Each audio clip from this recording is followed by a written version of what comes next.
কি থেকে ডিট্যাচড হব? শ্রোতব্যস্য শ্রুতস্য চ। দুটোর মধ্যে তফাৎ কি সুভাষ? শ্রোতব্য মানে যা শোনা উচিত শোনা বা উচিত। শুনতে হবে, হ্যাঁ। সেটা ফিউচারে রয়েছে না বর্তমানে না অতীতে?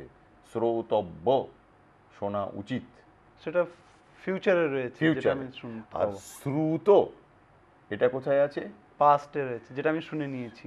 ঠিক আছে, হ্যাঁ। আমি পাস্টে কিছু শুনে এসেছি, এই করলে এই হয়, ওই করলে ওই হয়, ইতু পূজার কথায় যেমন শুনেছি, ঠিক আছে, ইতু ঠাকুরের পুজো করলে অমুক হয়, ঘোড়ার সালে ঘোড়া হয়, আমার মায়েরা দিদিদের সব পড়ে শোনাতেন। তো এই যে আমি যত শুনে এসেছি, তার দ্বারা আমার মনে একটা রকম ভাবনার সৃষ্টি হয়েছে। আরও শুনে এসেছি শ্রোতব্য, এই করতে হবে, ওই করতে হবে, পাস করতে হবে, টাকা করতে হবে, বাড়ি করতে হবে, এগুলো হচ্ছে শ্রোতব্য।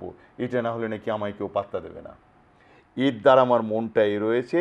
এর থেকে আমি যদি ডিট্যাচড হতে পারি, তাহলে হিয়ার অ্যান্ড নাও আমার মধ্যে একটা শান্তি, আমার যোগচেতনা ক্রমশ উদ্ভাসিত হয়ে উঠবে।